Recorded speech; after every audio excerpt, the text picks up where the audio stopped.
নমস্কার বন্ধুরা, তিয়াসার রেসিপিতে সকলকে স্বাগত জানাই।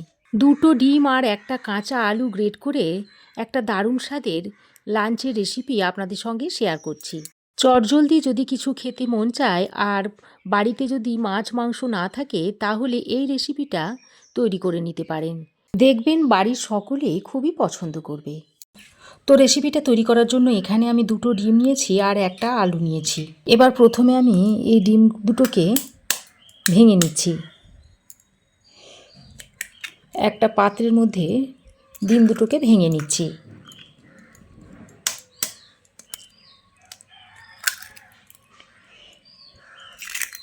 এবার আমি একটা আলু নিয়েছি, আলুর খোসাটা খুব ভালো করে ছাড়িয়ে নিয়েছি। তারপর এরকম একটা গ্রেটার নিয়েছি, এই গ্রেটারের সাহায্যে আলুটাকে ডিমের সঙ্গে গ্রেট করে দিচ্ছি। আমি এখানে আমার প্রয়োজন অনুযায়ী দুটো ডিম আর একটা আলু নিয়েছি, তবে আপনারা আপনাদের প্রয়োজন মতো ডিম আর আলুটা নিয়ে নেবেন। যদি আলু বাড়িয়ে নেন তাহলে ডিমটাকেও বাড়িয়ে নেবেন, আর যদি আলুটা কমিয়ে দেন তাহলে ডিমটাকেও কমিয়ে দেবেন আপনাদের প্রয়োজন মতো।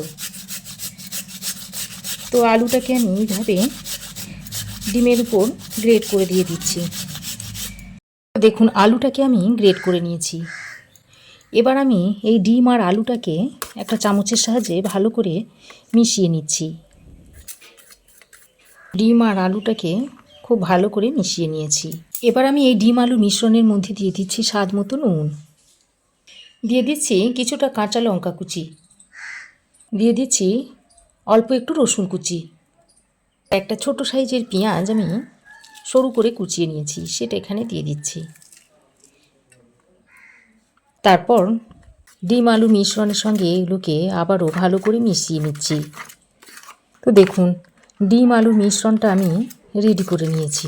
এবার আমি গ্যাস অন করে একটা কড়াই গরম করে নিয়েছি, আর কড়াইটা খুব ভালো করে গরম করে নিতে হবে। তারপর এর মধ্যে দিয়ে দিচ্ছি সর্ষের তেল, এই 1 চামচ মতো সর্ষের তেল দিলাম। এবার তেলটা ভালোভাবে গরম হয়ে গেলে পুরো কড়াইয়ের গায়ে তেলটাকে ভালো করে লাগিয়ে নিচ্ছি। তারপর এই যে ডিমের মিশ্রণটা তৈরি করে রেখেছিলাম সেটা এর মধ্যে দিয়ে দিচ্ছি। এবার গ্যাসের ফ্লেমটাকে মিডিয়ামে করে একটা ঢাকনা লাগিয়ে 2-3 মিনিট মতো ঢাকা দিয়ে রেখে দিচ্ছি। তো 3 মিনিট পর ঢাকাটা আমি খুলে নিয়েছি, আর দেখুন নিচের দিকটা বেশ ভালোভাবে ভাজা হয়ে গেছে। এবার আমি এইভাবে দুটো খুন্তির সাহায্যে ডিমটাকে উল্টে দিচ্ছি।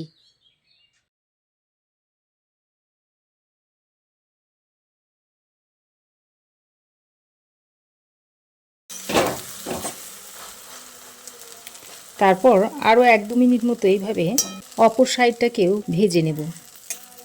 এখন আমি আর ঢাকা দিচ্ছি না, আর ঢাকা দেওয়ার দরকার নেই।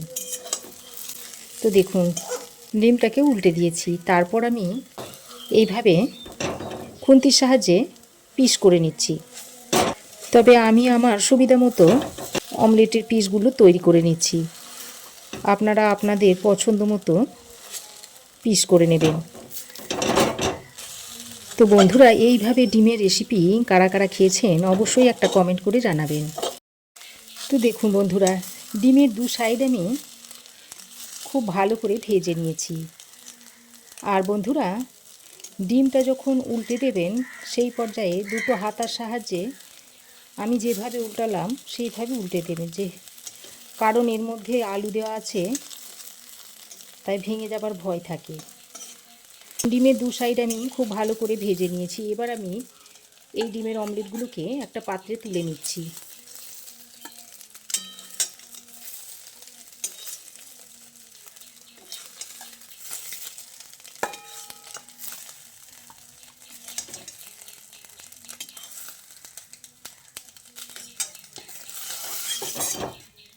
ডিমের সমস্ত অমলেট আমি একটা পাত্রের মধ্যে তুলে নিয়েছি।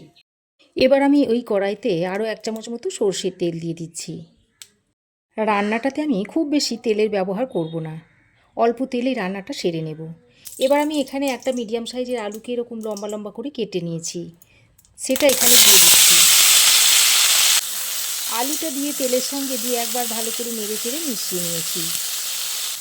এবার আমি এর মধ্যে অল্প করে একটু নুন আর হলুদের গুঁড়ো দিয়ে দিচ্ছি। এই নুন আর হলুদের গুঁড়োটা দিয়ে আলুর সঙ্গে ভালো করে নেড়ে চেড়ে মিশিয়ে আলুটাকে ভালো করে ভেজে নেব। এখন আমি একটা ঢাকনা লাগিয়ে আলুটাকে প্রায় 3-4 মিনিট সময় ধরে ভেজে নেব। তো ঢাকা দিয়ে দিয়ে আমি আলুটাকে এরকম একটু লালচে করে ভেজে নিয়েছি। এবার এই ভাজা আলুটাকে একটা পাত্রে তুলে নিচ্ছি। আর এইভাবে ঢাকা দিয়ে দিয়ে ভাজার কারণে আলুটা বেশ খানিকটা নরম হয়ে গেছে। তো দেখুন, সমস্ত ভাজা আলুটা আমি একটা পাত্রের মধ্যে তুলে নিয়েছি। আলু ভেজে তুলে নেওয়ার পর ওই কড়াইয়ে আরও 1 চামচ মতো সর্ষের তেল দিয়ে দিচ্ছি। চা চামচে 1 চামচ মতো দিয়ে দিলাম। তো তেলটাকে খুব ভালো করে গরম করে নিয়ে এর মধ্যে দিয়ে দিচ্ছি 1/2 চামচ মতো কালো জিরে। এবার অল্প একটু থেতো করা রসুন দিয়ে দিচ্ছি আর কিছুটা গ্রেট করা আদা দিয়ে দিচ্ছি। এবার ফোড়নটাকে কিছুক্ষণ ভেজে নিচ্ছি। এইভাবে ভেজে নিয়ে আদা ও রসুনের কাঁচা গন্ধটা চলে যাবার পর এর মধ্যে দিয়ে দিচ্ছি একটা ছোট সাইজের কুচনো পেঁয়াজ। আর পেঁয়াজটাকে আমি এইভাবে হাতের সাহায্যে একটু ভেঙে ভেঙে দিয়ে দিচ্ছি। তারপর ফোড়নের সঙ্গে পেঁয়াজটাকে কিছুক্ষণ ভেজে নিচ্ছি। এবার আমি এর মধ্যে কুচিয়ে নেওয়া লঙ্কা দিয়ে দিচ্ছি। তারপর আবারও সব কিছুকে একসঙ্গে ভালো করে ফোড়নের সঙ্গে ভেজে নিতে হবে। তো পেঁয়াজটা দিয়ে কিছুক্ষণ নেড়ে চেড়ে ভেজে নেওয়ার পর পেঁয়াজের মধ্যে যখন এরকম একটা হালকা কালার এসে যাবে, ঠিক সেই পর্যায়ে আমি এর মধ্যে ভেজে রাখা আলুগুলোকে দিয়ে দিচ্ছি। তারপর আলুগুলোকে দিয়ে আবারও ফোড়নের সঙ্গে আরও কিছুক্ষণ নেড়ে চেড়ে মিশিয়ে নিতে হবে। আর আলুটা যেহেতু আগে থেকেই ভাজা ছিল, তাই খুব বেশি ভাজার দরকার নেই। এইভাবে 2-4 বার নেড়ে চেড়ে মিশিয়ে নিলেই হবে। আলুটাকে আরও কিছুক্ষণ নেড়ে চেড়ে মিশিয়ে নিয়ে এবার আমি এর মধ্যে স্বাদ মতো নুন দিয়ে দিচ্ছি আর অল্প একটু হলুদের গুঁড়ো দিয়ে দিচ্ছি। এবার নুন আর হলুদের গুঁড়োটা দিয়ে আবারও আলুর সঙ্গে ভালো করে মিশিয়ে নিচ্ছি। তো বন্ধুরা, ভিডিও দেখে একটা হাইপ করতে ভুলবেন না। সব কিছুকে ভালোভাবে নেড়েচেড়ে মিশিয়ে নিয়ে এবার আমি এখানে অল্প একটু চিকেন কারি মশলা দিয়ে দিচ্ছি। আর এই চিকেন কারি মশলাটা দেওয়ার কারণে তরকারির স্বাদ অসাধারণ হবে। চিকেন কারি মশলাটা দিয়ে আবারও আলুর সঙ্গে ভালো করে নেড়েচেড়ে মিশিয়ে নিয়েছি। তারপর এখানে পরিমাণ মতো জল দিয়ে দিচ্ছি। ডিমের অমলেটগুলো দেওয়ার পর বেশ খানিকটা পরিমাণে জল টানবে, তাই সেই বুঝে এখানে আমি জলটা দিয়ে দিয়েছি। তো জলটা দিয়ে খুব ভালো করে নেড়ে চেড়ে মিশিয়ে নিয়ে এবার এটা ঢাকা দিয়ে 4-5 মিনিট মতো রান্না করে নিচ্ছি। ঢাকা দিয়ে আরও 4-5 মিনিট মতো রান্না করে নিয়েছি। আর আলু দেখুন খুব ভালোভাবে সেদ্ধ হয়ে গেছে। এবার আমি এই যে ডিমের অমলেটগুলোকে পিস করে রেখে দিয়েছিলাম সেগুলো এর মধ্যে দিয়ে দিচ্ছি। তারপর এইভাবে ঝোলের মধ্যে একটু ডুবিয়ে দিচ্ছি। তো ডিমের অমলেটগুলোকে ঝোলের মধ্যে ডুবিয়ে দিয়ে এবার আমি আবারও ঢাকা দিয়ে আরও 2 মিনিট মতো রান্না করে নেব, তাহলেই রান্নাটা হয়ে যাবে। দেখুন বন্ধুরা, ঢাকা দিয়ে আমি আরও 2 মিনিট রান্না করে নিয়েছি। আর এই চিকেন কারি মশলাটা দেওয়ার কারণে রান্নার স্মেলটা দুর্দান্ত এসেছে। আপনারাও একবার এইভাবে তৈরি করে খেয়ে দেখুন আর দেখতে দেখুন কতটা লোভনীয় হয়েছে। এবার আমি গ্যাসের ফ্লেমটাকে বন্ধ করে রেসিপিটা আপনাদের সার্ভ করে দেখাচ্ছি। তো বন্ধুরা, ঘরে যখন মাছ মাংস কিছুই থাকে না, তখন এইভাবে 2টো ডিম আর একটা আলু দিয়ে রেসিপিটা আপনারা তৈরি করে নিতে পারেন। খেতে খুবই সুস্বাদু হয়। তো বন্ধুরা, আপনারাও একবার এইভাবে তৈরি করে খেয়ে দেখবেন আর কেমন হয়েছে অবশ্যই একটা কমেন্ট করে জানাবেন। তো রেসিপি কেমন লাগলো অবশ্যই একটা কমেন্ট করে জানাবেন। ভালো লাগলে একটা লাইক ও শেয়ার করবেন।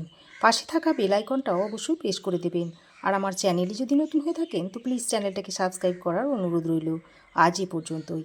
আবার দেখা হবে নতুন কোনো রেসিপি নিয়ে নেক্সট এপিসোডে। সে পর্যন্ত ভালো থাকবেন, সুস্থ থাকবেন। ধন্যবাদ।